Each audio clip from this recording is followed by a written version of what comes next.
Not again. Maybe it'll be different this time.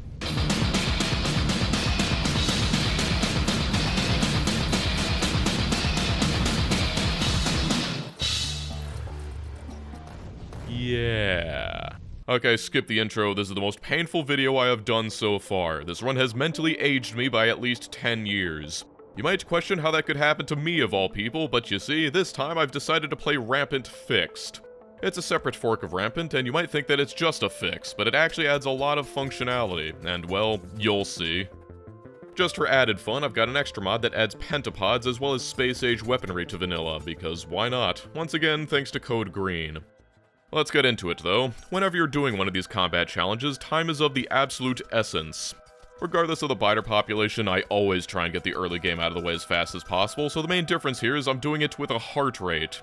You always want to get your starting iron drill working while you go around smacking rocks. You only really want to go after the huge rocks because they've got coal as well as stone, but as much as we need the coal right now, the stone is absolutely essential to building all the furnaces we'll be using. When you come back, you'll have some iron plates to play with, and you want to instantly turn those all into more mining drills to multiply your iron throughput. I can sustain those for a while with the coal I nab from the rocks, but to keep this going, you'll always want to make some of these simple coal snakes where the mining drills all output into each other. This is also a good time to nab a few trees, because you'll always want to make power poles. If this were a normal run, I'd be multiplying my iron furnaces, but since this is rampant, I want to get off the burner drills as soon as possible. They're slow, and they make tons more pollution than their electric counterparts, but that means getting power up. In a stroke of incredible luck, I've actually got this tiny little water patch on my coal thanks to rolling the wet biome and alien biomes, and you can see just how many biters are out there. As soon as I've placed the boiler and steam engines, I can start thinking about research. You don't need much copper at the start, but I do need a little bit to start handcrafting red science. The most important thing I can do right now is research automation. As soon as that's finished, I can set up a very basic automation system. At first, I'm just attaching some assemblers to my furnaces to turn the iron into gears and the copper into cables. It's not much, but this will help a ton with handcrafting while I nab some extra rocks. Pretty soon I can make one for red science, and that'll be enough to churn away at some research while I work at the miners. Things are peaceful right now, but that can all change in an instant, so my top priority is getting some ammo automation up. I've already got some gun turrets to defend my power, but the 10 magazines that you start with aren't much. As soon as electric drills are researched, I use the copper cables and gears I've been stockpiling to make some quick mining drills. I butt them right against the furnaces like this, and now I have some ammo automation. It's not ideal since this takes a lot of space up on the patch, but it's more important to get this stuff up early since you can always rebuild it when you're more secure. Additionally, I make another 2 furnaces that make only gears, since they are vitally important for building fast, and then another furnace dedicated to making pipes. These are all the strategies I was forced to develop my first time playing Rampant, and hopefully they'll let me skip needing to restart 5 times. Pipes here are more important than they seem, because we won't have the time to make walls anytime soon, and so these will be our only defense against the hordes of biters for the immediate future. Also, you might have noticed this replay options GUI, and that's because I'm an idiot and messed up my original recording, but since I saved an in-game replay, I was able to re-record the first bit. Rampant starts with a 20-minute timer before the biters start attacking, and now that that's passed, it doesn't take but a minute for my first customers to get gunned down near the steam engines. Because the boilers are so close to the coal, I just mine directly into them with my electric drills. It's easy and I don't need to worry about belts, plus one miner can keep it fully supplied indefinitely. Speed is the key here because it's hardly been 4 minutes and 3 gun turrets are already getting overwhelmed. These tiny biters might look pathetic, but they're tankier than they look. I don't even have repair kits yet. It's clear I'm going to need even more ammo, so I've set up another quick ammo design alongside the dirty belt automation build, because despite the risks, I've actually got to make some progress sometime. That means getting a furnace stack down. Once I'm able to scale up, making things like ammo and gun turrets becomes exponentially easier. I've just got to do it first. This is why I've been so keen on making intermediate products like gears and cables. Makes handcrafting this many inserters much faster, but I can't even finish because I'm interrupted by this weird cloud that blew up all my pipe walls. No idea what that's about, but I am scared. I only walked away for a second and already I've got biters trying to eat my new furnace stack. I need defenses, but I'm stretched thin already, and in between building the supplies to make this stuff, I've barely got the time to handcraft these gun turrets. I can fend them off thanks to my early ammo automation, but the attacks aren't getting any smaller. Rampant biters aren't like regular biters, they hate everything, and will often just attack the first building they see out of sheer spite. It makes it harder to predict where the defenses need to go, but eventually I've managed to handcraft enough miners to set up the furnace stacks.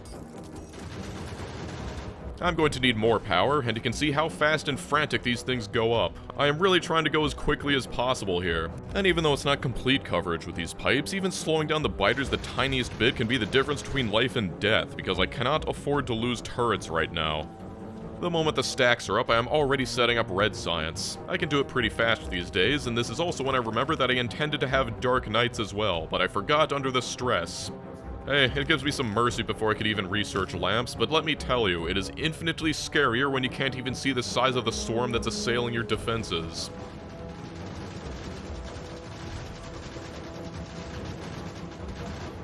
I quickly set up some electronic circuit automation and then store some in a chest, since they're extremely useful to have for handcrafting. It's insane that just mere moments after that big attack, this other one slams into me right after I put down some turrets. And even though I don't have them researched yet, I am already building for green science.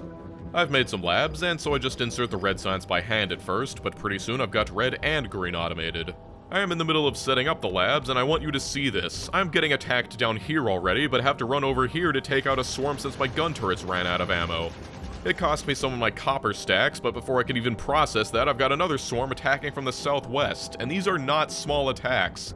It's hardly been 50 minutes into the run, and this is already what I'm dealing with. In between the building, I've got to remain constantly vigilant, doing my rounds to nab ammo and refill gun turrets and repair pipe walls, but anytime I'm doing that, I am not making progress, and I've got to make progress because the biters aren't getting any smaller. Against all odds, I managed to get all my labs up so I can start researching things like steel and military, but before all of that, I really need this gun turret automation. I already need nests of at least 4 turrets to fend off these attacks, and as the base gets bigger, the more stuff I've got to defend. I've been trying to keep it compact for that very purpose, but it is difficult under stress. With the military 2 research, the most important thing I can do is start crafting grenades. They take coal and iron plates, so they can go down here. While those build, and while I'm still getting attacked from multiple angles, it is time to make some steel. I set up some furnaces, but before I can even get the inserters down, I am forced to pull out the grenades I just made. Grenades are amazing at the start because they can take down any number of biters, but look at that, they have already evolved. Yes, this is what makes Rampant Fixed so terrifying, and 1 grenade wasn't even enough. I was already playing fast, but I've got to somehow play even faster because these gun turrets are rapidly getting outscaled. I can only research damage so much before I run into the wall of production, which is that after a certain point, no matter how much of that iron patch I turn into ammo, it will never outpace the strength of the biters. The first thing I wanted to do with all this steel is, unsurprisingly, turn it into ammunition. Previously, making piercing magazines would give you less damage overall than if you just used the same amount of iron to make 2 regular magazines, but shortly after 2.0 was released, it was buffed slightly. It's still a little lower in total, but if you factor in the base physical damage resistance that many of these rampant enemies have, it is undoubtedly worth the effort. Everything seems to be looking up, and then this absolutely enormous attack shows up. 4 of my gun turrets are lost in the blink of an eye, and that hurts a lot more than just the cost of the turrets itself, because any ammo inside is lost as well. That's a precious resource, and if turrets are turning out to be this vulnerable, I need to be careful parceling ammunition between them, but that just means even more trips to refill them. It's quite the challenge, because pipe walls can only do so much. Actual walls have over 3 times the hit points as pipes, but they cost 5 bricks, which costs 10 stones, and that costs pollution to create. But at this point, it looks like I'll definitely need the extra defense. You can't script this. Right when I put down the lamp, these biters instantly jump out of the darkness. It'll take time to make this stuff, though, so in the meantime, I've still got to defend it with pipes. 5 turrets is the minimum for safety right now, but the ammo costs are quickly becoming untenable. There is only one solution for that, and if you've watched the last 2 videos in the Rampant series, you should know what that is. We need flamethrowers, but that means leaving this relative safety and getting oil. The problem is, I'm not even sure I can leave this place and not have it explode. This massive swarm hammers right into me, and if not for my grenades, they would have totally torn through several turrets, which is exactly what happened simultaneously up to the north. I'm starting to get some walls, and enclosing this place entirely will be a major help, but I am needing turret nests of 7 or more now. I'm starting to get a rainbow of biters. I've got acid biters, fast biters, and these kamikaze biters that explode on impact. This is not a deathless run, not in a million years. I need to move fast. After taking out one of the approaching swarms with grenades, I move on to the oil patch. I'd say fortunately it's clear of biter nests, but I chose this seed specifically because of that, because it wouldn't be possible otherwise. I set up some turrets to watch over it and then run some power poles. The sooner I can get a trickle of oil, the better. I start setting up the oil repository, but immediately I hear alert messages. The power lines I just put down were destroyed. In vanilla, the biters would just leave those alone, and I know they're hyper-aggressive here, but that's taking it even further than I thought. I figured they'd only attack things in their path, but they seem to have just went straight for it and ended up destroying all of them all the way to my base. If things were looking difficult before, this just turned it up by 10. Okay, I guess I've got to be even faster. The good thing about all that early pipe automation is now I've got plenty to run a massive pipeline all the way to the oil fields. It seems like I'm about to make it, and then I get jumped by biters. This also isn't normal behavior. There's no pollution here, they shouldn't have a reason to show up, but there's already tons destroying my stuff. It seems that my mere presence, even this far from any nests, is enough to provoke attacks. The worst part is, it's gotten dark. I really would have preferred to be able to see what I was doing, but I don't have any time to waste. If these pipes are vulnerable to any attack, I don't have any choice. I've got to put turret installations around every section and hope that it's enough to fend off any wayward attacks. I am constantly being assaulted, and I can only barely see what's even hitting me. It's some kind of spitter that summons wasps, and I can barely hold my own against them. I have some fish that I picked up earlier to heal with, but before you know it, it's all gone.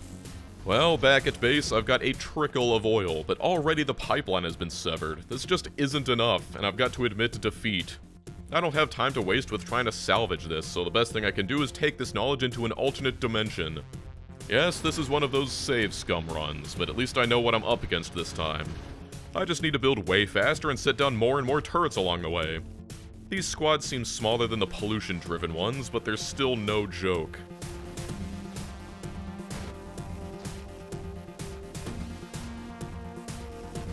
In this universe, they've already severed the pipeline and taken down some turrets along the way. It is just impossible to be everywhere at once. This is a race to get something workable, and imagine my horror when I drive back to the base to find that the power's been taken out. But before I've even figured out what happened, there's biters attacking the pipes again. They loathe anything player-built. There is no room for clandestine builds, and all I can do is put down some more defenses and pray. It turns out the power went out because they broke a single pipe carrying water. That'll teach me for routing it in front of the turrets instead of behind. It's probably an illusion, but I feel much safer with the lights on. This pipeline is nearly impossible. Those 4 turrets, all instantly dead. It's getting to the point where anything short of 10 turrets simply isn't sufficient, but I just don't have the ammo for that, especially if I keep losing defenses like this. The good thing about having grenades, walls, and piercing ammo all up is that I can easily handcraft the 75 military science that the flamethrowers take. I check my oil tanks though, and they are hardly full, so I've got to go out into the pitch black night and locate the fault. I set up radars at the outpost in the hopes that it'll make me not as blind.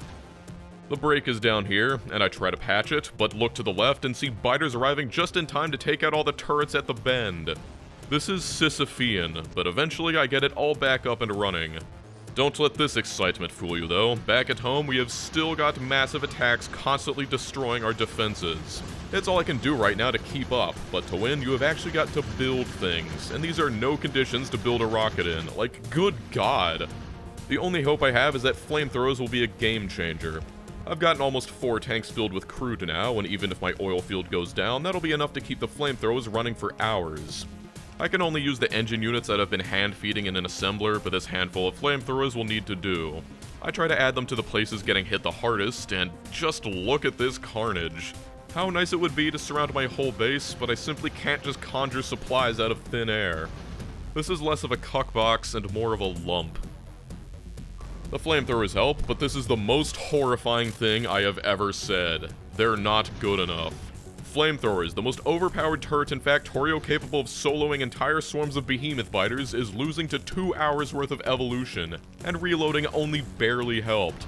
The problem are these suicide biters. The flamethrower's only weakness is how slow they are, and so when the biters run straight into the wall and explode a hole straight through, there is nothing they can do. At least I salvaged the oil this time, but the sheer psychological impact of this attack was staggering. In all the other Rampant runs, flamethrowers were the solitary ticket to getting a few hours of peace necessary to build research, but if I can't get defenses up that don't require constant babysitting, I genuinely don't know what I'm going to do. gun turrets aren't the solution, my iron supply is limited, and those turrets folded like cheap paper. Another terrifying realization is that the wasps these spitter spawns can fake out the flamethrowers and make them never shoot the source, and even set my own buildings on fire chasing after them. On top of all of that, I've got to worry about the biters expanding. Just like the other Rampant installments, they have no problem building their nests right up against your walls, and if you have nests that are close, simply attacking any biters nearby will draw in seemingly infinite attacks, so these need to go. Except killing nests drives up the evolution like crazy and means I'll get biters even scarier than the ones I can already scarcely defend against. It is difficult to convey the feeling of being stuck down here repairing the last onslaught while simultaneously hearing alerts from another corner of the base. My oil outpost got cut off a long time ago, but I don't even have the time to fix it because I can barely keep this place down. I also don't have the infrastructure necessary to make ammo faster than I consume it, because when I first set up the iron stack, I only did 24 furnaces in a rush, and now that everything's built around it, it's impossible to expand. I try to solve that with steel furnaces, but it's too little too late. It's clear I've got to figure out something more than gun turrets, and after my last run, landmines immediately come to mind.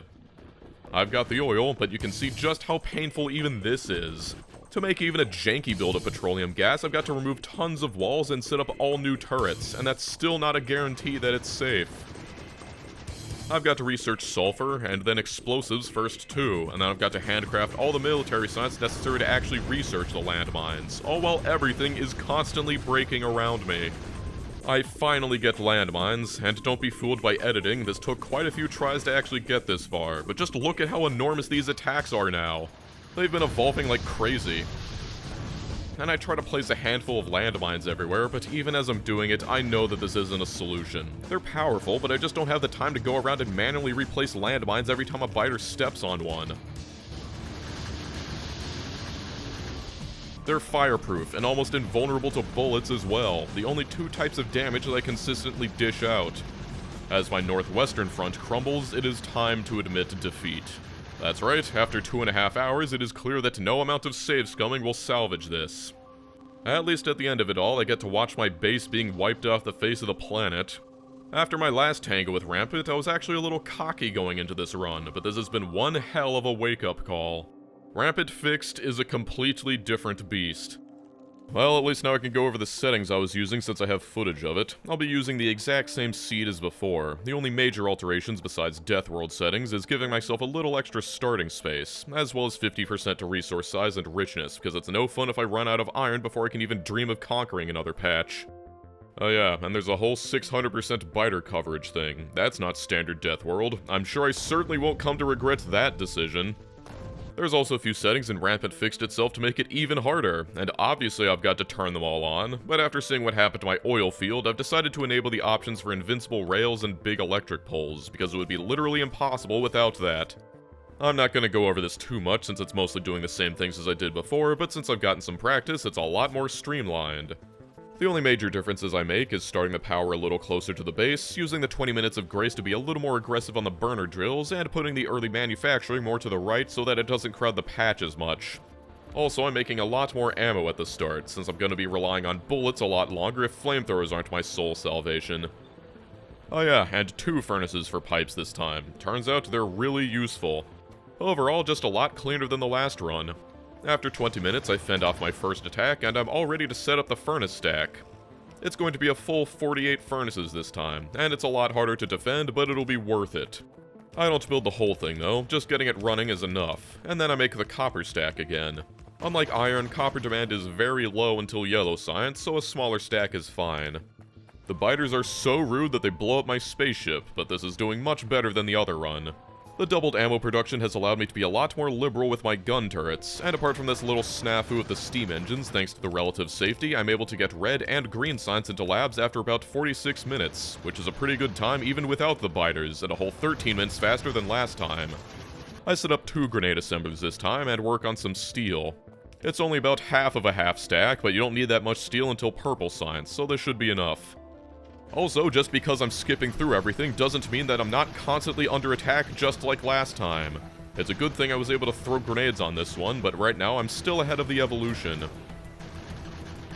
I set up some brick furnaces early this time because I was severely limited on walls last time, and that makes a big difference. Also, I'm going harder into red ammo because I need it to bridge me all the way into construction robots. I don't really have time to think about builds so much, so after my experience with the spaghetti base last video, it ends up looking like this. Grenades fall off pretty rapidly in usefulness, but they sure are great early on. The base is much more compact this time, which means it's easier to defend, and it requires marginally less walking to get around it. I realized I forgot to turn on Dark Nights again, and now it is infinitely scarier, but lamps in my bases are non-negotiable. Believe it or not, we're basically at the same progress as that first run, but this is where they start to diverge. Construction robots are absolutely necessary, so I'm building chemical science way ahead of time, starting with these circuits. However, this is a rampant run, so I'm distracted by my southwestern turrets going down. And then I've got to grenade my own base to save these turrets from getting overrun, but as soon as that's over, I can finish up the circuits. Oh wait, never mind. As soon as that's over, it's on to the advanced circuits. It's worth pointing out that I don't even have chemical plants yet, but it's best to be able to capitalize on all the oil as soon as it arrives.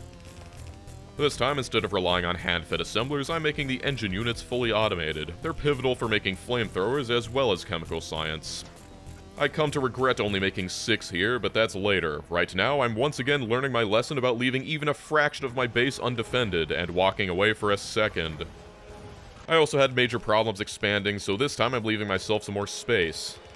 With that stuff set up, I can start thinking about oil again. The sun is going down, and it's a terrible foray into the night, but this has to be done.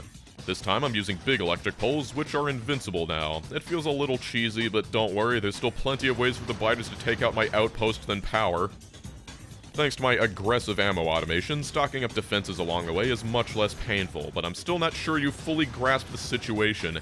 Anytime I walk over here, I am immediately accosted by an endless stream of roving biters. And when I say endless, I do mean endless. Somehow I managed to get the oil field up, and I am finally free to research all the stuff for chemical science. As you can see beside this pile of corpses, I am stockpiling oil. If the pumps are running, I want there to be a place to put it. I'm forced to make another quick visit to the oil field to finish off the defenses, but you want to know the annoying thing? It is just me. The very act of going over here to help the defenses is what makes it get attacked. The actual anger they feel towards pollution is minuscule compared to the hate they feel for me. Oh, and hello pentapod strafers. That's problematic. There's an egg raft nearby, and I'd really prefer that stompers didn't come and step all over my oil patch. It simply cannot be allowed to live. Luckily, it's isolated from the other nests, but actually killing it is easier said than done. The unavoidable projectiles of the strafers are not fun, and it takes me a few tries, but eventually I perfect slapping down all these turrets, letting them gun down the eggs, and then skedaddling before they can kill me. My favorite thing about coming back from excursions like this is seeing what wonderful ways the biters have adjusted my base. Seeing a graveyard of 6 turrets is unfortunately a very common sight. But at least all these turrets managed to fend off this attack. Yeah, so while they might not have been my golden ticket, flamethrowers are still extremely good, so while I'm setting up the oil refinery, I'm handcrafting military science again. I can never rest. I hear my turrets exploding and I have to build bricks underneath my feet to just go a little bit faster, but then I've got to throw grenades into the middle of my furnace stack and I'm still not fast enough to save my labs. I hardly have time to rebuild my defenses when I see this attack to the east. The biters blow a hole through the wall, but it manages to hold at least. I love how all these defenses are purely reactionary. I'm finishing up chemical science, and I want you to appreciate that even as I'm building this stuff, I can constantly hear things exploding, and so I've just learned to ignore it and trust in my base, because worrying about it at this point will only slow my progress down. I put the water into the sulfur plants and swing by real quick to turn on the plastic plants now that I've researched it. And yes, these refineries aren't set up for advanced oil refining. I am not an imposter, I'm just desperate. The biggest threat to my walls are these kamikaze biters, and thanks to 2.0, it is possible to make the turrets prioritize them, but it is a massive pain, because just look at how many different biters there are. I get everything set up ahead of time, and while the advanced circuits finish researching, I go around repairing and restocking what I can. Then I turn on the advanced circuit assemblers, and that'll eventually get me chemical science. I am leagues ahead of where I was last time. You can tell by the dimming lights that I am suddenly short on power, so I've got to expand it a bit. I am still relying on directly mining into boilers, but it's still the easiest way to do it right now. While the blue science builds up, I am researching flamethrowers as well as landmines. It really hurts seeing something like this and knowing that if I go and try and stop it, it'll only make it even worse.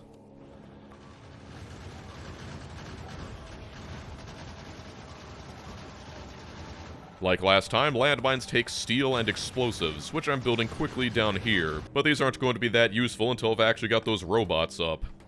As soon as that's finished, it's time to try and set up as many of these flamethrowers as I can. It's a little difficult going around to this awkward shape, and as I make it all the way around, I am greeted by the biggest swarm I've seen yet.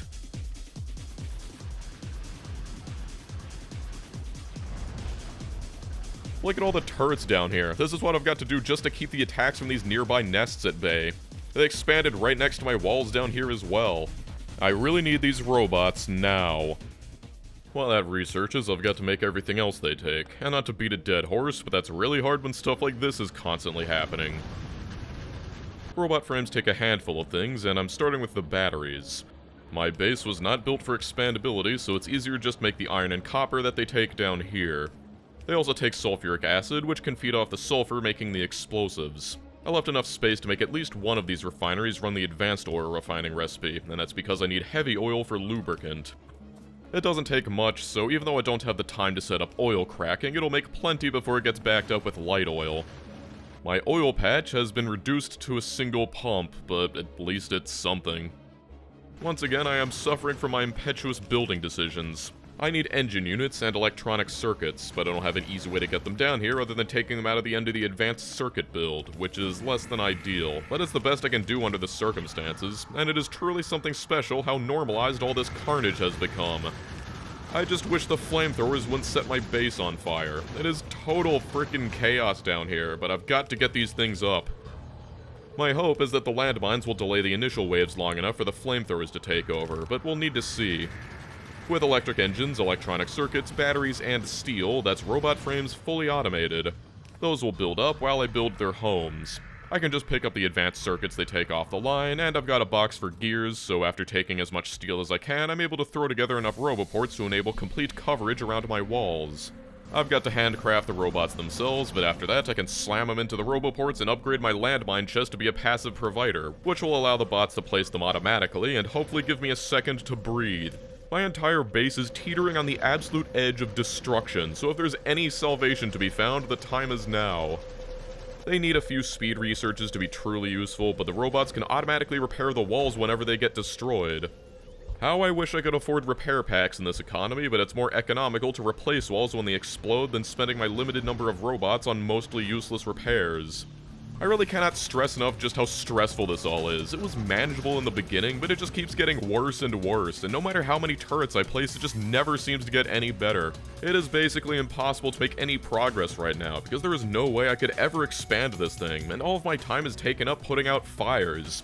Except, for every fire I put out, 2 more spring up in its place. It's like playing whack-a-mole with a gun to your head. The landmines are helping, but it's still barely enough to hold things together. The problem is that landmines take some seconds to arm and are vulnerable to my own flamethrower turrets. In an ordinary game, this isn't an issue because the attack waves are uncommon enough to give the bots plenty of time to reset the field, but not here. These attacks are endless, and the culprits are these nests so close to my walls. I was hoping to have the tank for this, but I've got no choice. There is one merciful thing about Rampant, and that's that these nests are vulnerable to poison capsules now, which is a great boon for taking out these electric biters over here. However, the poison biters are immune to poison capsules. Imagine that. So with no other choice, I've got to get old-fashioned on them. I wait for a gap in the spawns, and then it's go time.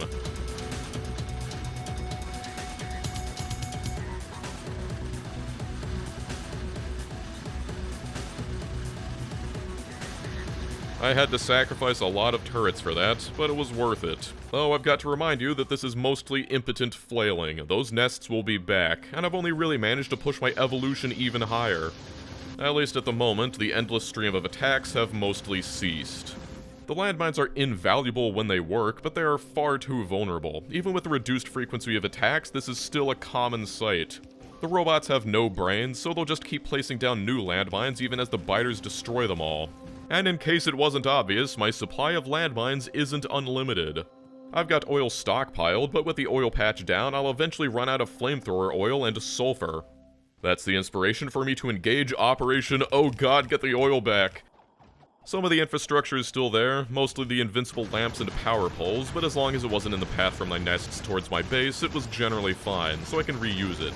However, it's still problematic because when I first built this, the evolution wasn't nearly as high, but now the small hunting squads will casually take out these turret nests like they're nothing. There's this horrible knowledge that if I just build it fast and manage to leave, it'll hold firm, but actually getting something that'll last long enough to weather that storm is a challenge. I've got flamethrowers now at least, but they are far from infallible.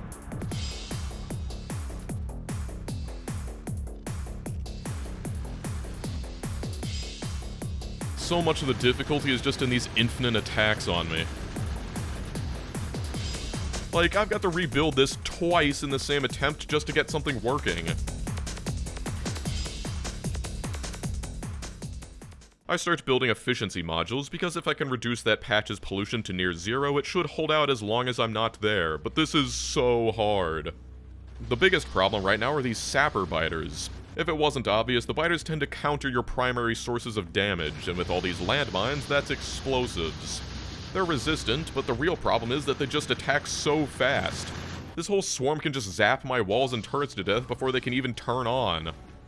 I am wholly reliant on these landmines to thin out the swarms now, but it's just not enough.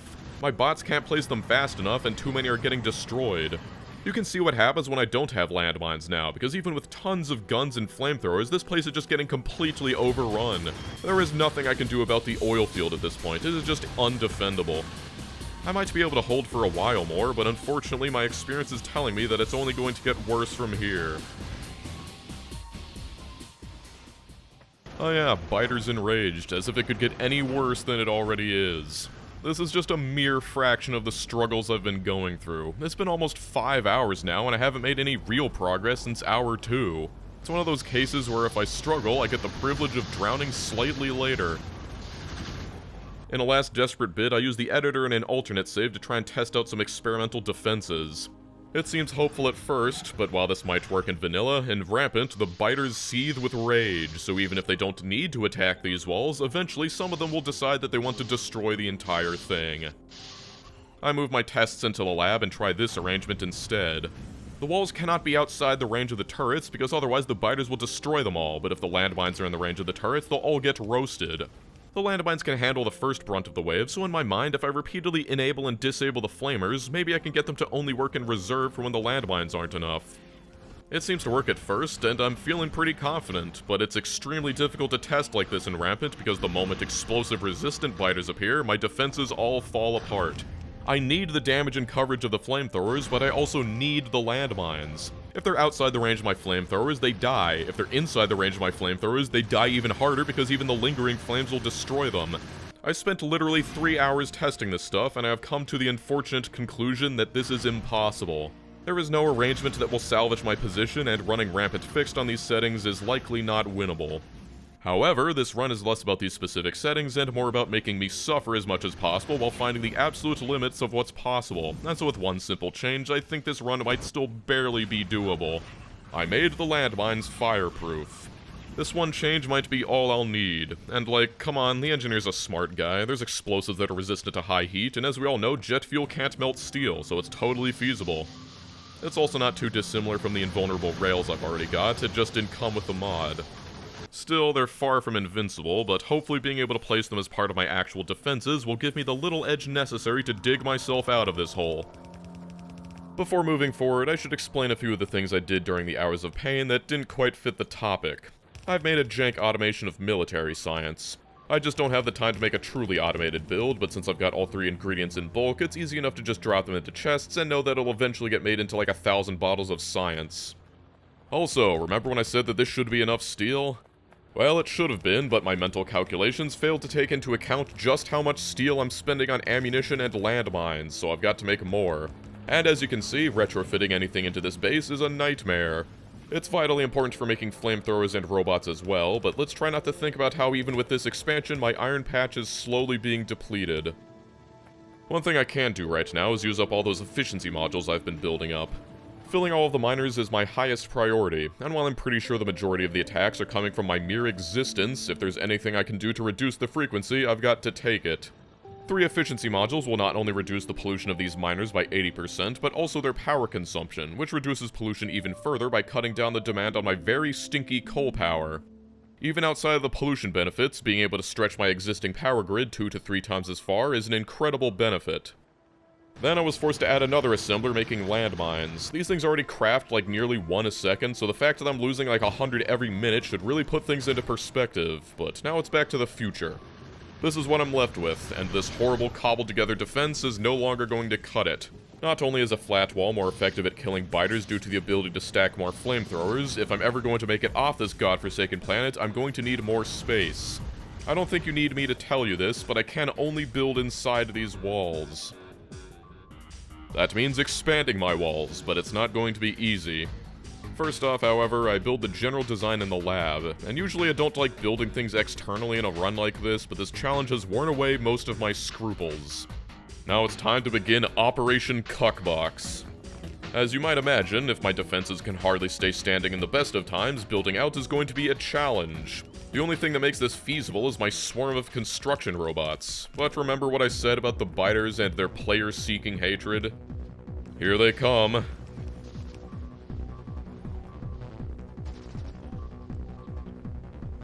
I've got a handful of ammo on me to drop into the turrets, but the most important thing to get down are the flamethrowers.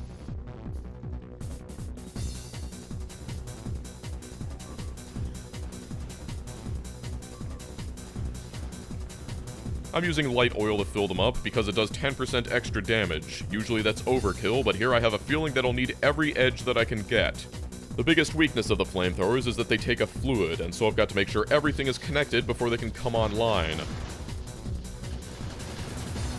More than that, while the turret itself has 1000 HP, the underground pipes supplying the oil only have 100, so it's a major risk. If a single pipe gets sniped, oil won't be able to get to the new sections I'm building. All I can do is try and build it before too many biters show up. I've mostly got to trust the robots to do the brunt of the work while I set up the flamethrowers myself. Unfortunately, that means I've got to actually set up roboport coverage first, and I'm still stuck walking at a snail's pace, so this takes more time than I'd like.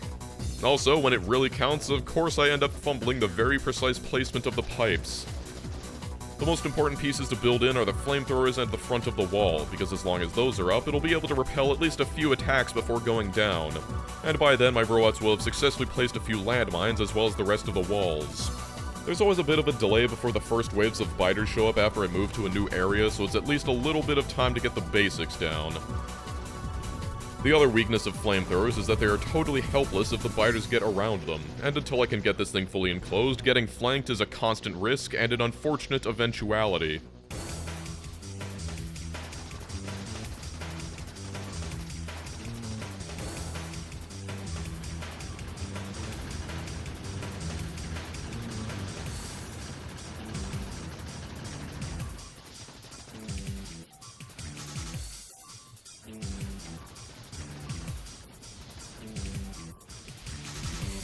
Dying is inevitable, but as long as the structure stands firm, I can still salvage it.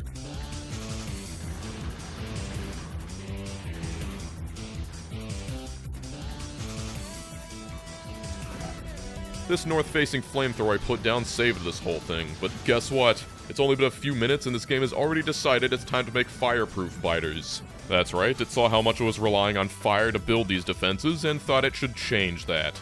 This is really bad, because the only defense I have against them are my landmines, but those take time to stock up. Especially on this eastern front, the landmine stores are much farther away, so I've just got to pray that I can finish this up before they multiply too much. This is what happens when a single flame spitter shows up. It's the only thing that's left, but that's all it takes to decimate my defenses. Shooting at it is pointless, all I can do is throw grenades, but it barely feels like I'm doing anything to it. I wanted to capture more space, but it's not looking good. I don't think I can get greedy here, I just need to seal this box already. As it stands, this line of walls will intersect my labs, but who cares, they're all pretty much destroyed anyway.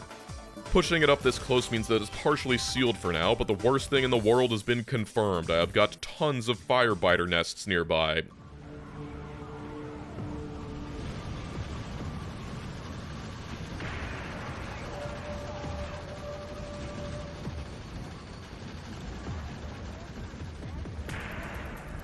I don't have time to finish the box just yet because all I can do is manually place landmines to fend them off.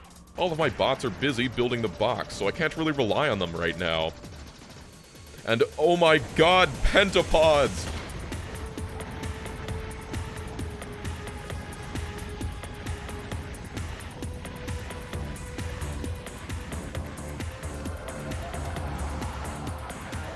Ugh, that's a reload. I checked it out in editor mode, and as it turns out, my flamethrowers set the whole forest on fire enough to pull aggro from the egg wraps that are lodged up there, so I've got to reload pretty far back to avoid that. Here's me dying 2 times desperately trying to stop the same fire spitter from destroying my defenses. The only thing I can use are poison capsules and grenades. Bullets are hardly worth the time. But it's okay. As long as the defenses are still standing, I can go by and seal it. All I'm doing is buying time for my bots to lay the landmines.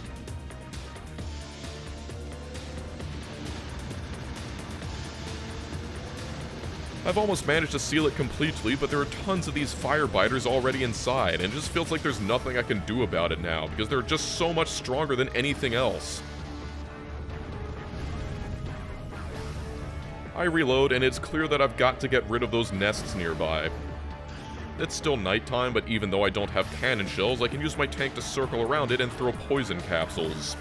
This is when I realized the existence of hives in Rampant Fixed. There are nests and hives. Hives are bigger, harder to kill, and have the wonderful ability of being able to spawn biters 1 tier above.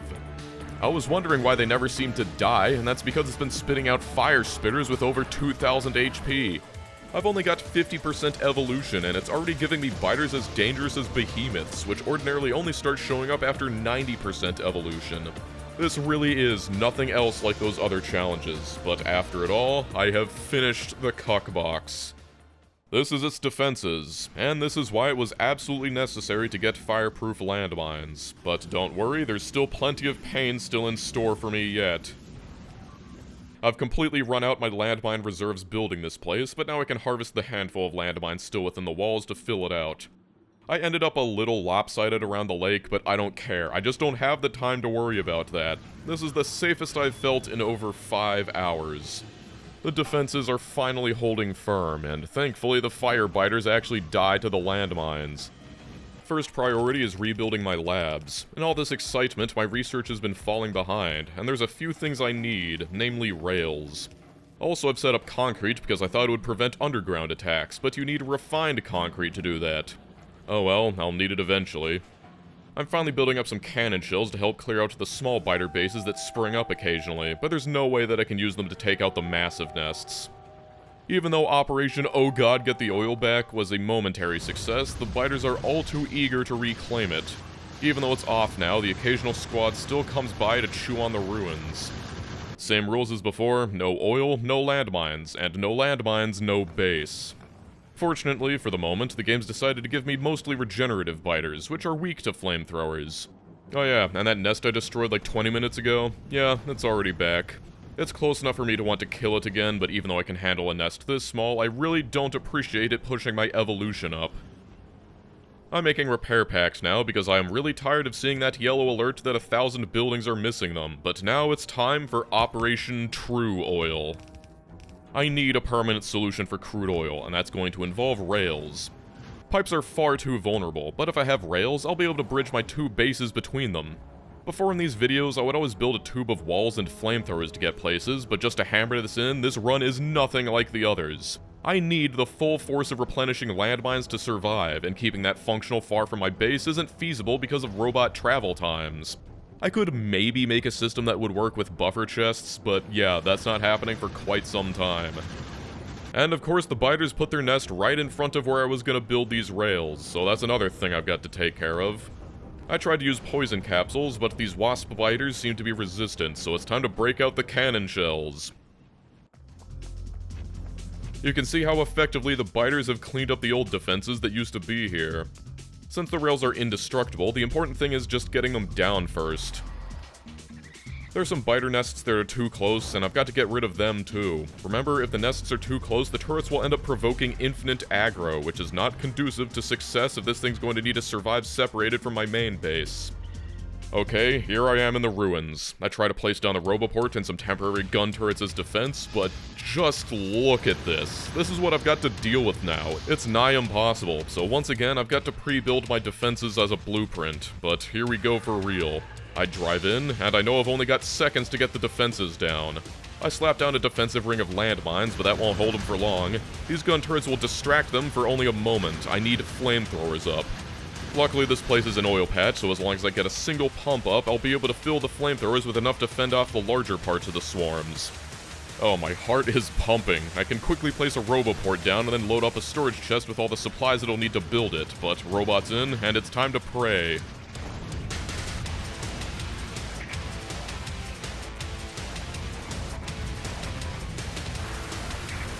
All I can do is try to hold the biters off long enough for the robots to finish the job. I try my best to lay down walls, but unfortunately my flamethrowers are as dangerous to me as they are the enemy. All is not lost. I was smart enough to pre-build the train, and I can quickly jump in to get back. All the robots are waiting at the Roboport now because there's just too much work to be done, and one Roboport isn't enough to keep up with all the recharging. Robots are also stupid, so they can't tell the difference between critical infrastructure and a mostly useless piece of wall. It's up to me to finish the flamethrower loop.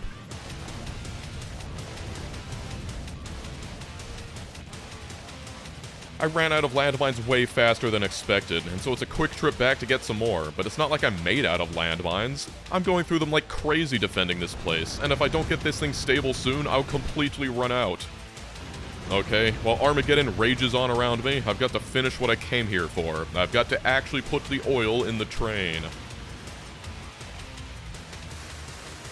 It slowly fills up, and I'm about to leave, and yeah, just because the rails are invincible doesn't mean that the trains are. God, just look at the biter carcasses. I've just got to get out of here. The longer I linger, the more it strains the defenses. I escape into the main base, and that was some hard-earned oil. The defenses will hold as long as the outpost has supplies, but there is so much attrition on the construction robots. I was resisting this for the longest time, but after seeing how impossible this is at only 50% evolution, I've decided to take on the rampant option for unkillable construction robots. This is the last thing I did to help me along, and unlike the landmines, this is part of the mod, but it still hurts needing to make all these concessions. Not nearly as much as playing this, though. Maybe I should have just said it was impossible and walked away, but no, I've got to keep playing this.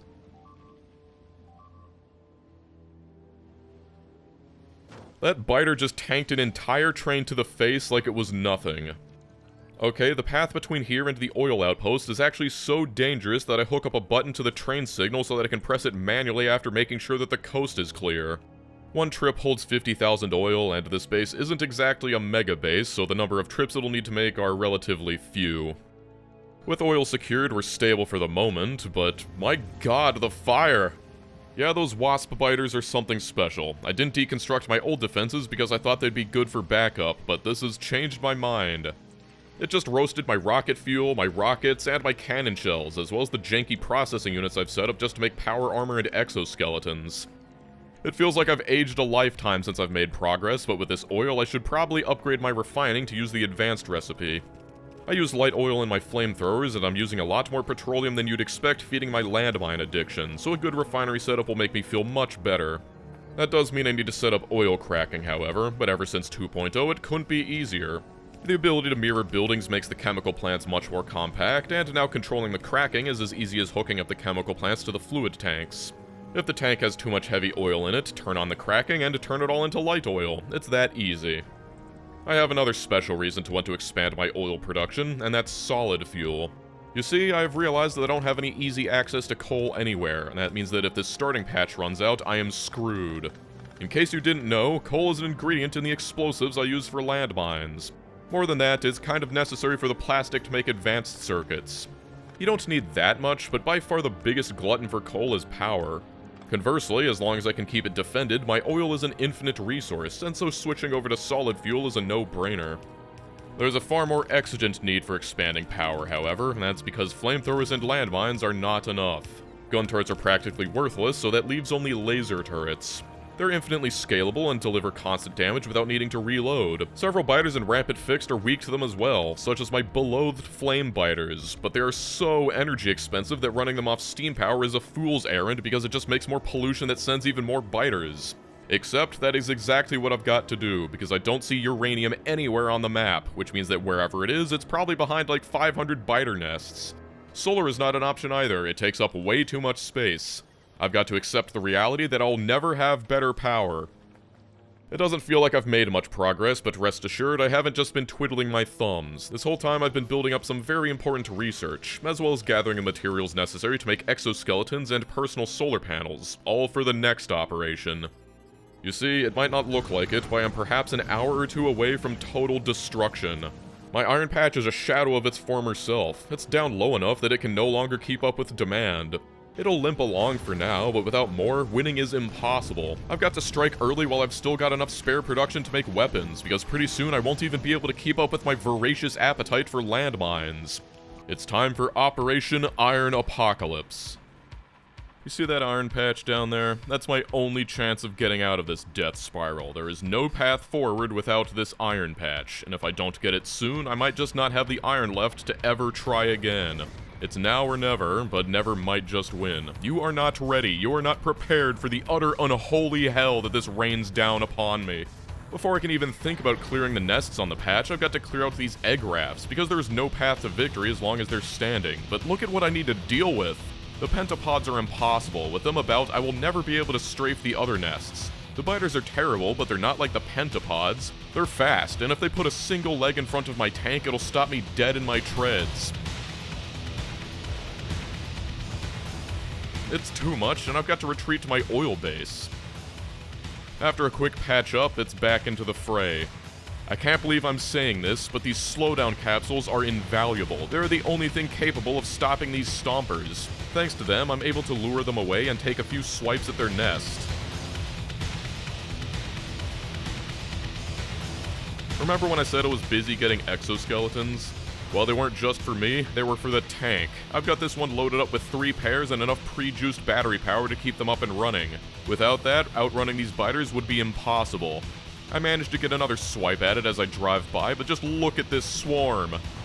This is the angriest they've ever been. The normal swarms you get when you're anywhere near their nests are bad enough already, but this patch is flanked on all sides by these utter infestations of nests. It's all I can do to try and dodge them, let alone get close enough to take a few pot shots at the egg rafts. All I can do is drive back to the oil patch and watch as this absolute tidal wave of angry biters crashes up against it. This is only possible thanks to the weapon speed and weapon damage upgrades I pushed for. They were expensive, but without the second fastest firing speed unlocked for the cannon, dishing out enough damage to pop these rafts before I get overwhelmed would be impossible. There was only 2 left, but have you ever seen this many biters? I don't even know if this outpost can withstand it. I can hear things breaking, and I can see that I'm out of landmines, but I don't have a choice. I've got to get back out there. I play it risky, slowing down the pentapods and making a tight circle for the gap in the biters. I narrowly miss this strafer, and I can barely dish out enough damage. I wish I could get all the damage researches, but I just don't have any time left. It's now or never. I don't have the DPS, so I've got to crash into one of them to take it out. But that slows me down and damages my tank, but I've got just enough to drive away.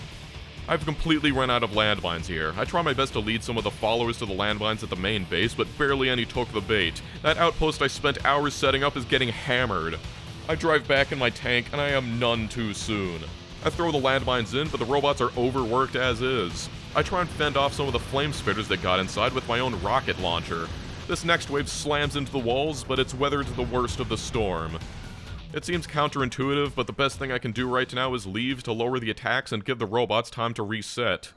Yes, it took out half of my oil extraction capability, but it's a small price to pay. And of course the biters decided to make a nest here mere minutes after that nightmare, but it's easily strafed, and with that I have managed to, kill a few egg rafts. Has it hit home yet, just how impossible this is?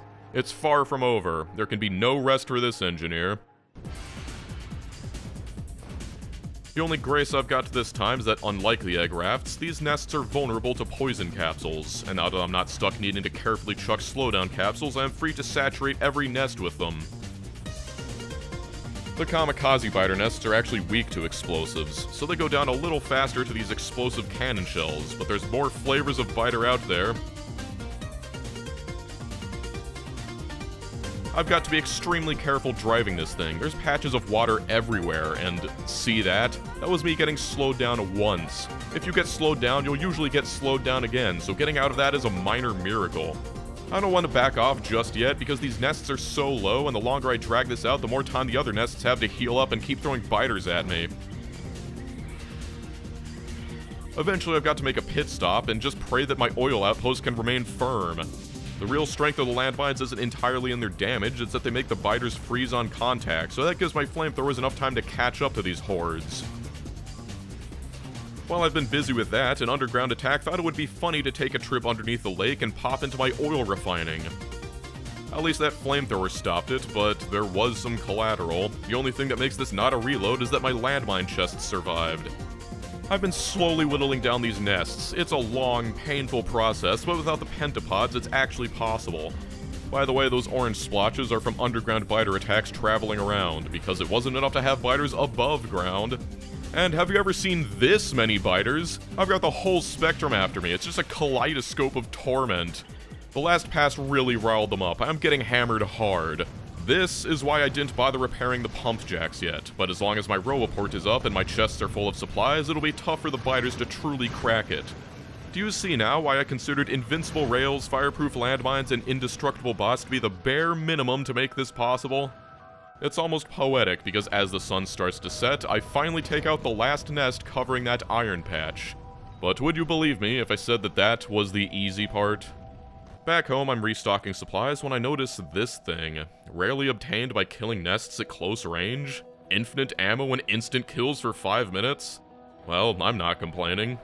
My landmine consumption is insane, so I've got to build a third one of these. That new supply of iron cannot come soon enough. I can't research anymore because the steel demand slows down my landmine production too much.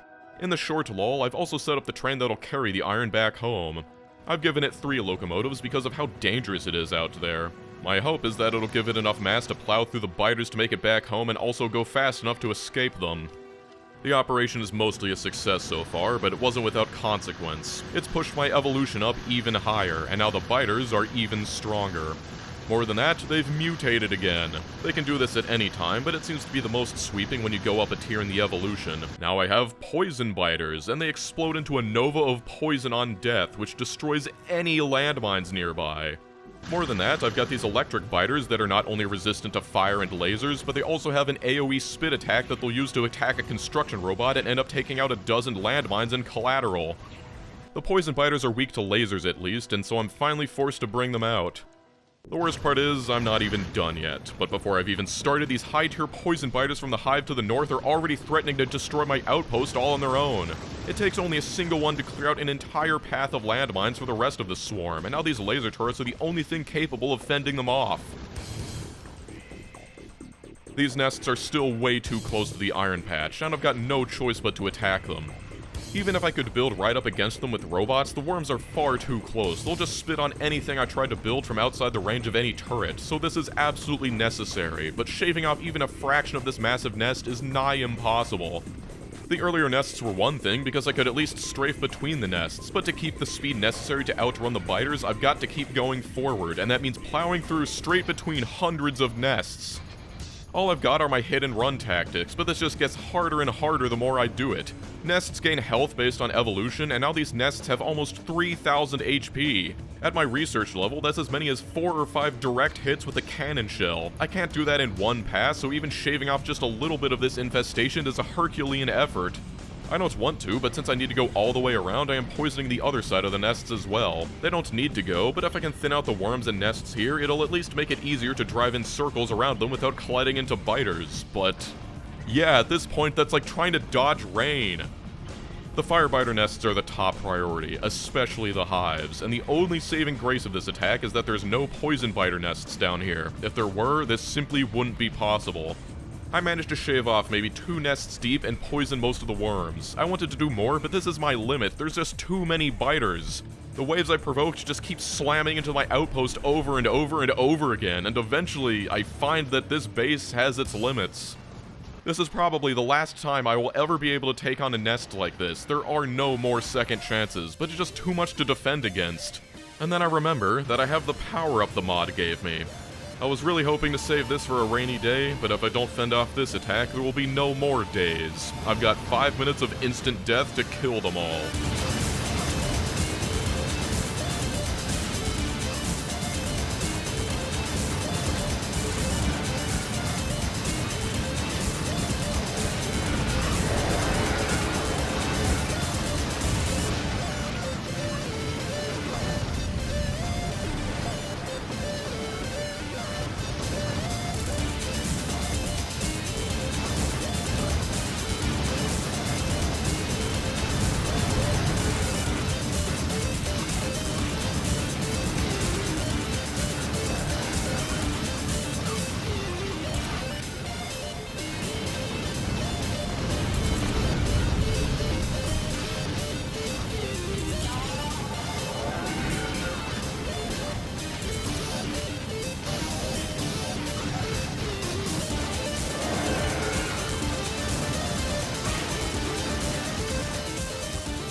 That was the most intense thing to happen in Factorio potentially ever.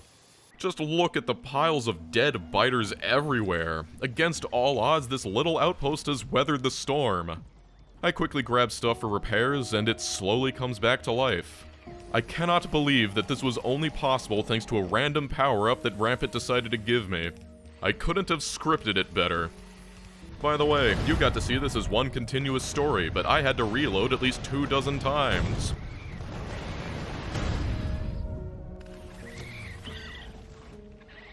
I actually tried to take out a few more nests just to eke out that much more space, but no, that was my limit. They have become too powerful, and without more technology, I will never be able to pull off another stunt like this again. All of this to get 2 nests deep, and Operation Iron Apocalypse is still only half done. I don't want to dilly-dally. There's a non-zero chance that the biters just build new nests on top of that iron patch, but back at base, I've got problems. These invasive species of poison biters are devastating to the native landmine population.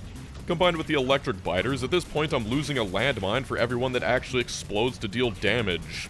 Oh yeah, and there's these arachnid biters that keep respawning if you don't kill their eggs, which love to draw fire. I can't believe I'm saying this, but bring back the fire biters. They've all been so devastating that I'm actually out of landmines. 3 machines working non-stop can't keep up, and it's terrifying. The only thing that can fend them off are laser turrets, but you can see these lights flickering with just a handful of turrets. My power grid just isn't up to it, and without landmines, breaches like this are inevitable. In any other run, this would be a noteworthy event, but stuff like this is just what happens now. If I can't even defend my main base, how am I going to defend an outpost? Without surplus landmines to feed it, it'll go down just like this. Nevertheless, I need to try, because it's not like I have a choice. Like last time, the first step is just getting down the rail, but I'm really not kidding about how hard this is. It's been seconds, and already there's like 5 squads hunting me. Just for the sake of argument, I tried fighting them, but it's completely pointless. If I dump shell after shell into them, I can eventually kill them, only for 3 more to form in their place. It's like trying to bail out a sinking ship with a teacup. It's just impossible to keep up. I get the vague shape up somehow, but that's just placing rails. How am I going to build the base? This run is insane. I have never had anything like this. Down here, it's just getting attacked constantly. The bots can't keep up with placing what few landmines I actually have left, and so incursions like this are inevitable. The electric biters are weak to bullets, and all I can do is use my stockpile of ammo to fend them off, but my iron patch is too slow to make this stuff reliably anymore. I'm breaking into my reserves, and it is still not enough. Then there's the biggest challenge. When I was building the oil outpost, it had fuel for the flamethrowers on site, but this iron patch does not. Flamethrowers are non-negotiable, so that means I've got to bring it in on top of everything else. Once again, I build the schematic in the lab, so theoretically all I've got to do is place it, but is that even possible? I tried it a few times, and the result was always the same. The biters are too powerful, and even though there's no poison biters down here, there's still plenty of fire biters. I need the full protection of landmines, but I just don't have the time to set them up. After all of this, I genuinely thought that this was impossible.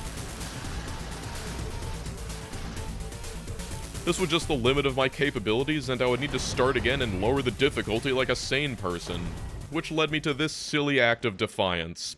I decided to just stand where they couldn't get to me by using the new ability to deconstruct landfill. As usual, you can see the swarms immediately start roaming around, but without anyone to find, they just end up crashing into my oil outpost and dying. I build my way back over, and nothing's trying to kill me. Yet, obviously, but did that seriously work?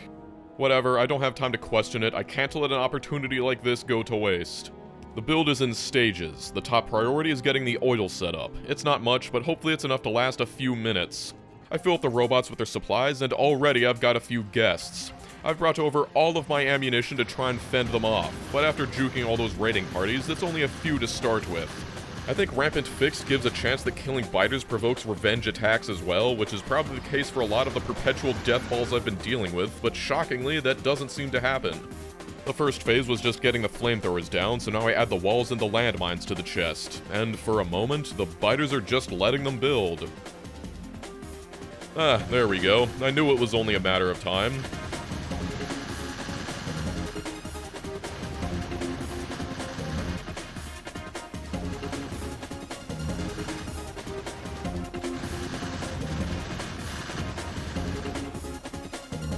I don't know what twist of fate it was that even let me get this far, but I'm not going to let go. These walls are up, and now it's time for the final phase.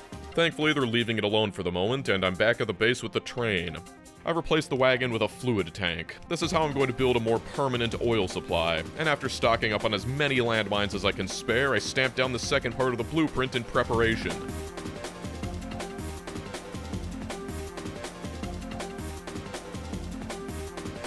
I build a pump to drain the oil and then fill the chest with all of the supplies to make the mining drills. Just look at them go. Even with efficiency modules, this place is going to light up the moment that they're online. And what did I tell you? At least the landmines are at full effectiveness down here, but even without poison biters to clear the way, the speed at which this thing is chewing through landmines is alarming. But somehow, and against all odds, I have managed to get a full train of iron ore. I probably should have set this up beforehand, but honestly, I was starting to think I wouldn't get this far. It's really hard to build things when I'm constantly paralyzed watching these attacks, wondering if it'll finally be the one.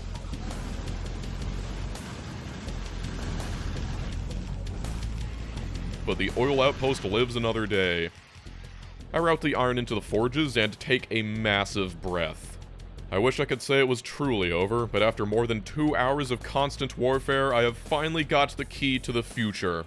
Operation Iron Apocalypse is complete. Oh great, I've got some poison biters at the iron patch now. So, yeah, this happened in an instant. Can you believe that they just put down a hive here like 2 feet in front of my walls? Well, that's a reload, and a firm reminder. Laser turrets are the only thing that can fend them off. I should have done this like a million years ago, but I've got a lot on my plate, alright?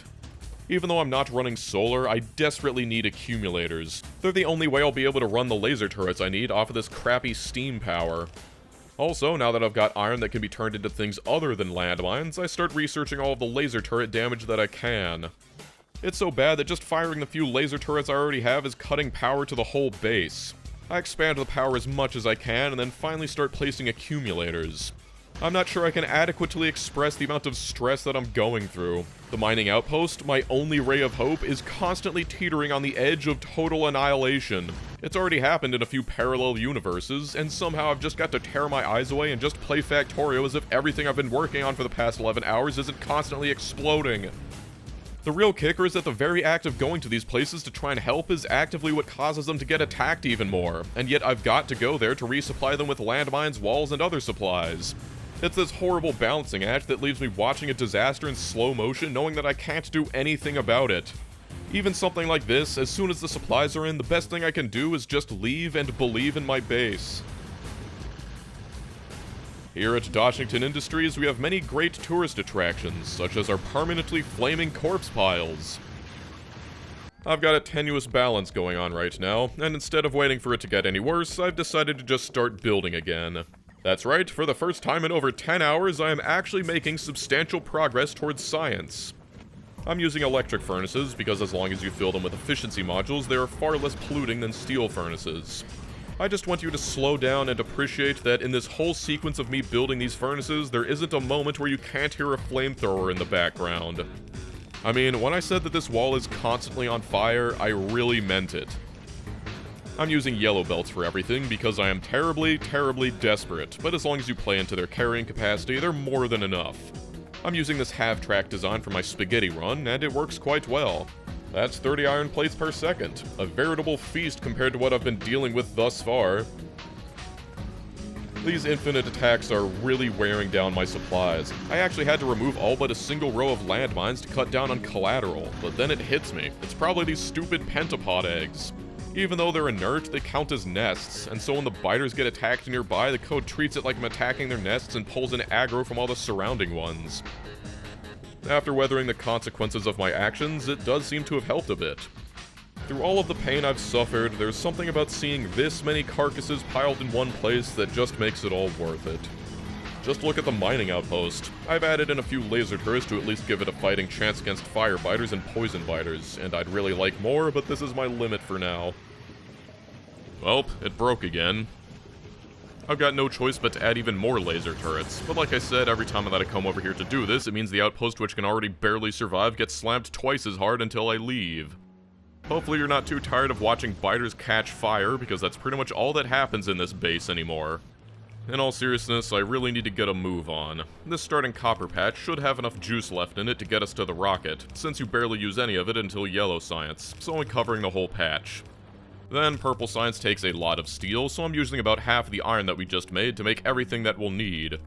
It's the same design like before, and these accumulators are doing their job of storing enough charge to sustain the laser turrets, because as you can see, about 50% of our power goes to laser turrets and roboports, and I'll need even more. This base is a spaghetti mess, so I end up handcrafting some red belts to route the copper ore through the steam power. 30 ore per second is the most I could ever hope to extract from that mine, and you saw what it took to get more iron. Another copper patch is simply not an option. I make 36 furnaces because that's all I'll need, but also because I literally can't sustain anymore. It's really a testament to how frantic this whole run is, that 12 hours in, I still never automated assembling machines, underground belts, fast inserters, and mining drills. I've just been living off of the raw gears and circuits I've been collecting and handcrafting the rest. It means any kind of build like this requires tons of handcrafting, but at least with the raw ingredients, it's fast enough to keep pace with my building. These are all the circuits I'll need for the remaining sciences. And we're going really fast here, so a few processing unit assemblers go over here. It doesn't need to be pretty, it just needs to work. Every blue circuit assembler requires a green circuit assembler working at full throttle, so that leaves 2 more to turn into advanced circuits. Also, omitted from all this are the constant breaks I need to take to put out fires and restock the outposts. The flamethrower fuel is the most annoying to restock. I realize now that it would have been really smart to just put an extra wagon on the train that I could load up with supplies that would be automatically placed into a provider chest, since that would let me restock it without going there personally and triggering violence, but there just wasn't that much room for deep thought in this run. So, about those advanced circuits. I've got room to make 12, and those will go into the blue circuits for yellow science, as well as the furnaces and prod mods for purple science. I guess I've got to make some plastic, but there's coal right there, so whatever. Just throw it on the line and get it over with. Some of them go back for the blue circuits, but I'm making low-density structures next. That takes the steel I made, and this is a little more than I need for science, but along with the blue circuits, I'm gonna need these for the rocket, so a little overbuilding is a good thing. With this, I've basically got everything for yellow science. I already had robot frames up from like hour 2, and even though it's a jank build, it's good enough to get me through this. My supplies can only support 3 assemblers of yellow science, but I made 4 just for the instance of when I'm not making purple science. And while it's nothing to write home about, in this run it is a gift from heaven. Oh yeah, and you know that whole thing about the oil train being vulnerable? Yeah, that's still a problem. Not only is this outpost constantly on the verge of annihilation, but if I'm unlucky with the swarms, the train explodes. So much for all that extra mass I added. It doesn't make much of a difference when every biter has like 3000 HP now. All I can do is build another train and let it run until it inevitably explodes as well.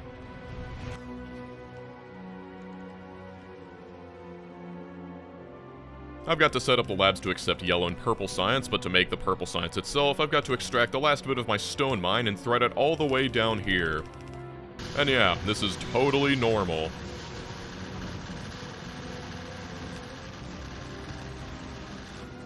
And purple science. I had to turn off my alerts a long time ago, but you can still see them constantly flashing on the map or on the hotbar.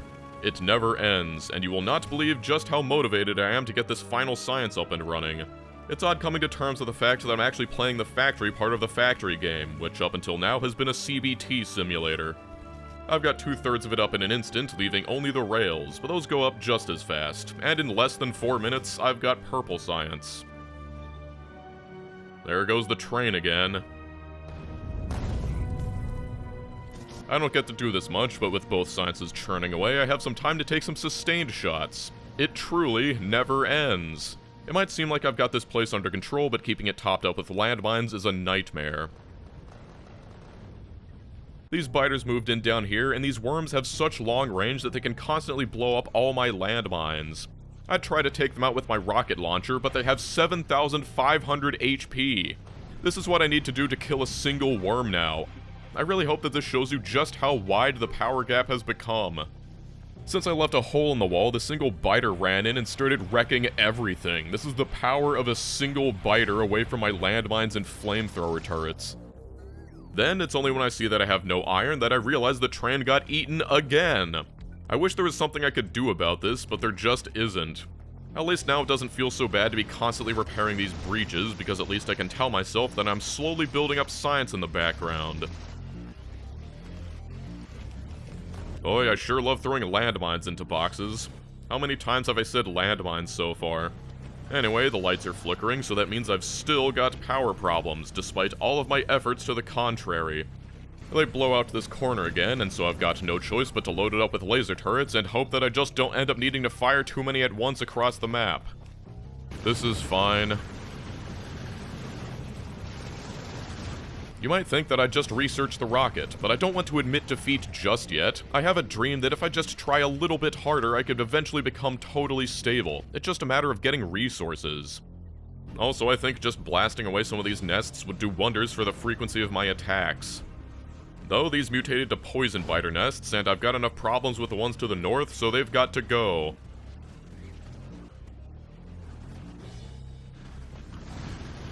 I make some explosives over here, but then I start thinking that it would be nice for my walls to be a little bit more secure before I start shelling everything, so I switch to rocket turrets. I'm actually getting attacked a little less violently because the poison biters turned into electric biters up here. I guess I was losing so many landmines that they incorrectly thought they were countering my laser turrets. Well, I make a ton of military stuff over here in the hopes of filling up my rocket turrets with them. And you know, I haven't been showing much of the action on the eastern front, so here you go. Anyway, to make a long story short, I did a bunch of things and eventually got rocket turrets after sacrificing 1K in all the sciences. I tried installing them at my mining outpost, hoping that the explosive rockets could help clear out some of the hordes since very few biters are resistant to explosives, and I don't know why I was surprised that it took out my landmines as well. I mean, if they're good, they could be a replacement, but as it fires at the biter, the rocket travels slow enough that it ends up blowing up my walls, so collateral is unavoidable. More than that, I never realized that they're actually as weak as gun turrets, so they break extremely easily. I tried filtering them to only spitters under the assumption that they would be further away from the walls and to be prime targets, but it doesn't work. I can make them maybe useful with normal rockets on key targets, but without AoE, it's simply not worth the resource and maintenance cost. Fortunately, I've got a safety save from before I made that terrible decision, but that's a whole hour wasted, and I've got to rebuild all the explosive stuff again. I'm still sticking to artillery, though. I put some artillery cannons up, and the biters put a level 7 hive ratouts on my oil outpost. That's causing some problems, so I figure it's a good first target. But if you've ever used artillery in the normal game, this result shouldn't be much of a shock. It pulls in every single biter in a massive radius. The question is it even worth it? Might as well provoke them over here as well. This was a stress test, and I think it's safe to say it failed. Regardless, I start stocking up on as many artillery shells as I can get my hands on. I don't have many resources to spare, but my hope is I can eventually use this to capture more copper, iron, stone, and even uranium. I just need to set up my defenses a bit. By the way, I've got this place making landmines too, and with 6 machines working around the clock, I'm finally getting an appreciable surplus. I've added way more flamethrowers over here, and way more laser turrets. Normally extra flamethrowers like this are a waste of space since the biters all die to lingering flames anyway, but with these fire-resistant biters, I've realized that direct contact is actually necessary for taking some of them down reliably. Also, I've been using my very valuable yellow science to research flamethrower damage, something that will come in very useful as I try my last Hail Mary to get these biters under control. This whole area is covering a copper patch and an iron patch. It's a bit of a pipe dream, but more iron means more ammo, and if I could get access to this much space and connect all of my outposts into one perfectly defended wall, I could possibly fill all this space with enough solar power to run all my laser turrets. But that's a big if. All this damage is even bringing in some pentapods. These nests are insanely tough, because on top of Rampant fixed just making them stronger, ever since 2.0, health also scales with evolution. Some of these hives are taking 7 or 8 shells before they go down, and some of the nests are even resistant to explosives, so it takes even more. By the way, I messed up and used arachnids as a faction mod instead of the other one, so mixed in with all these rampant nests, I have these mostly normal arachnid nests, so can you believe it? This is actually the easiest area to shell. I mean, just look at this. My upgraded defenses are holding decently well, but there's still the occasional breach that gets through. This is putting a massive strain on my battery power, as well as my landmine stashes in the outposts, so by the time I run out of shells, I'm already nearly at my limit. Still, we have managed to hold mostly firm, as testified by all those corpses. Amazingly, the outposts survived the whole ordeal. It was definitely the right choice to do this from the main base, because I think my existence over here pulled a lot of the heat away from the outpost. Unfortunately, the biters are still pissed, and in places where I couldn't afford to upgrade my defenses, they're getting through. I'm also low on landmines again, because too much of my steel has been going into science. I'm limited by only 1 iron mine, so getting more means turning off the things that I actually need to win the game. For some reason, the biters have recently decided that it's really funny to park their swarms right on top of the railroad tracks and sit there for minutes, so I really need to keep an eye on the train. One thing's for certain, and that's that while my laser turrets are only my 3rd most valuable asset, that is still really, really important. Now that I've pumped up the evolution like crazy, I need them now more than ever, and so I'm expanding my power into the last bits of remaining space I have in this base. To put it into perspective, each laser turret firing continuously requires 1.5 of these steam engines. We use the accumulators to smooth it out, but the fact remains that it's very, very expensive. While I was shelling the area, I mostly focused on the nests. It was my hope that I could just strafe the worms with the tank to clear out the whole area, but it's like I'm just tickling them. Even if I had full damage research, it'd hardly make a dent. Stacking poison capsules does nothing anymore, and I can't even seem to kill one no matter how many times I strafe around the nest. This is ridiculous. The worms have so much health, and there's so many of them. The only thing I can do is shell them with even more artillery, but that means spending 5 artillery shells to take out a single worm. The only other thing that could take them out would be stacks of Spidertrons filled to the brim with rockets, but guess what I can't make without uranium? Yeah, it all comes back to uranium. It was my hope to use this as proof of concept for how I could build a big tube to a uranium patch and finally unlock not only infinite power, but also uranium rounds and Spidertrons, but this is just crushing my dreams. Throughout this whole run, I had this vision of truly conquering this planet with Tesla turrets and artillery, but I'm simply missing a key piece of the puzzle. There is still a glimmer of hope in my heart, but killing all those nests pumped up my evolution like mad, and so the biters decided to mutate again. The poison biters are back, and they're even bigger than before. These level 8 poison biters have 7,500 HP, and even with a 100% weakness to lasers, just this is enough to carve a hole straight through and start taking out several turrets. After weathering the result of the artillery strikes, we are back into the barely surviving phase. Then this whole nest I cleared away is already filling up with pheromones, indicating that the biters are trying to expand here again. They're making moves to the south of my walls as well, and look at how many shots it takes to kill this single level 8 poison worm.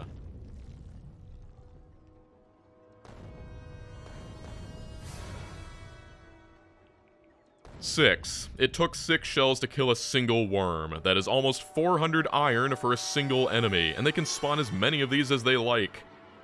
Look at what happens at my iron outpost. This swarm of poison biters breaks straight into the corner, and while it's still reeling, another group drills deeper in. It might seem like it can handle this, but all these supplies need to come from somewhere, and constantly losing laser turrets and roboports like this is not sustainable, especially separated from my main base like this. At this point, I think I'd just be lucky to get out of here alive. No more empty hopes, I've got to research the rocket already. It takes researching things like Productivity Modules 3 and Speed Modules 3 first, but there's not much I can do but stare in horror as any one of these relatively minor attacks could become my last.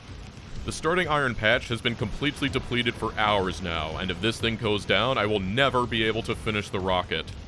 Sometimes normal biters randomly appear, and it's actually hilarious how weak they are, but also, it's been like an hour and this place is already getting filled back up with nests. I don't think it's even worth trying to do anything about. The good news is, my iron outpost is actually getting attacked far less. It's just the attacks they do get now are like 10 times as destructive thanks to the you-know-whats. Imagine this without invincible construction robots. I've also got these real armored biters, and they're extremely tanky. The only reason they're not destroying everything is because the landmines stopping them long enough for the flamethrowers to roast them. The level 8 variety that can spawn from hives now has resistance to pretty much everything. For reference, the Behemoth Biter, the strongest enemy in the normal game, has 3000 HP and almost no resistances. They started eating my train again. At least this one was only level 4, so it was actually somewhat killable. The rocket silo is slowly researching, so I'm free to think up ways to try and suffer less. So many of the nests up here are hives, and I decided to try and shell them specifically to cut down on any of the truly nightmarish level 8 poison biters. But while it may have been good in the long term, my outposts can no longer survive the onslaught. That's another reload, and the final confirmation that escape is the only option now. Also, this is the whole map, and even if I could get it, I can't see uranium anywhere. I swear this video is like 80% destruction and only like 20% building things, but the only thing I have left to do is make this rocket fuel for the rocket silo. It's really simple, and I don't need to go overboard because I have only 4 processing unit assemblers, so this is already overkill. At least it's over and done with, so I can go back to my very important job of watching my base as it's permanently on fire. One thing I had to shell was this sapper worm that grew close enough to zap holes in my walls. Luckily, these aren't poison biters, so I might have a chance against them.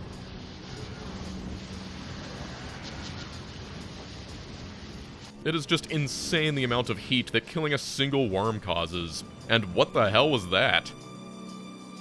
I am really sick and tired of restocking these mining outposts. I've used auto-stocking designs in the past, but I simply didn't have the time nor the freedom necessary to set up such a design here.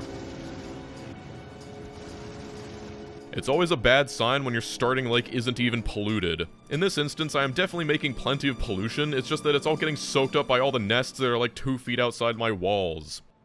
I finally get the rocket silo finished up, and I place it down here, and like always, even in circumstances like this, you always want to make 4 tier 3 productivity modules. I'm desperate for supplies already, and my only copper mine is already down to half of its old output rate, so things like LDS and process units, which take primarily copper, have been slowed down significantly. All I've got to do is keep this place together a little longer. My oil outpost goes down, the pipe's severed, and it's used up all of its supplies so it doesn't have any more to rebuild it. This was only a matter of time considering the attacks, but I don't really have time to go and deal with it because I'm busy down here. It's just a little left to go, and I've got a big oil buffer, so whatever, I'm sure it's fine. Oh, so that's what that light was.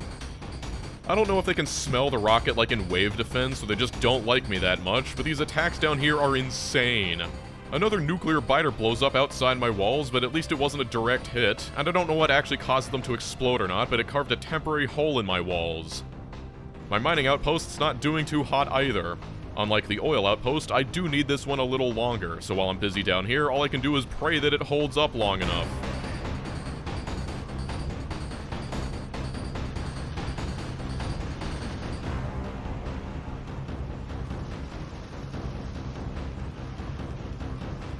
It really doesn't help that these nests are so close by. That might be the cause of these abnormally strong attacks, but I'm not sure if I want to risk shelling anything at this point.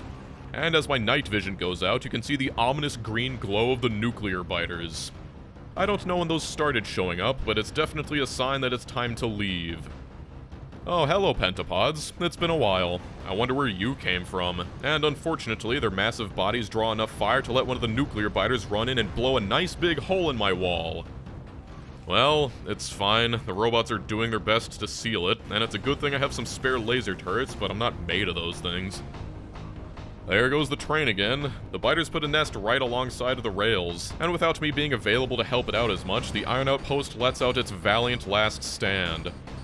I don't even think running over there to replenish the landmines would have helped much. Even utilizing as much production as I could spare, these attacks have been so devastating that I'm only barely landmine positive. And right now, I need all of them to defend the rocket. And if it was doomed before, it certainly is now. The power's gone out. I've been using so many lasers that my entire grid's crapped out. The accumulators are completely drained. At first I thought it was because I ran out of oil, but no, my oil refining just can't keep up. I've got plenty in the tanks. Fortunately, I have an entire box of rocket fuel that I've been hoarding to supply the trains with, and I desperately throw the stacks of 20 into as many boilers as I can. Forget the outposts, without power this base isn't too far behind. The oil demand was simply too high, and honestly, with the enormous demand for landmines and flamethrower fuel now, I'm not even sure it's fully recoverable while still remaining intact. Look at that, nearly 75% of my power grid is dedicated entirely to laser turrets, and with the last bits of reserve fuel no less. But after ferrying green chips from the first half of the base just to make processing units that little bit much faster, the rocket builds not a moment too soon.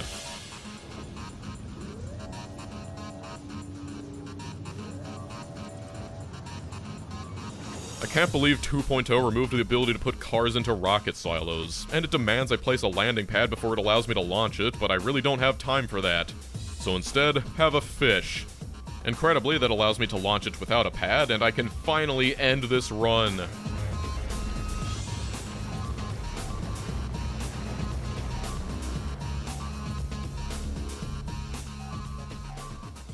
"19 hours and over 250,000 biter kills. That's roughly equivalent to the first Rampant video, but you've got to keep in mind that the biters here are many, many times more powerful than the default biters. And 22 deaths sounds about right, and if you count all the times I had to reload, it's probably over 100. But there you have it. That's how hard it is to beat Rampant Fixed on Death World Plus. Also, over 100,000 landmines came and went, with a running average meaning that I was losing nearly 2 landmines every second. This was definitely the most challenging run I have ever done. I mean, C-Block is one thing and space exploration is another, but in those you have time to plan and play it out in peace. And here, there was never a moment I felt safe.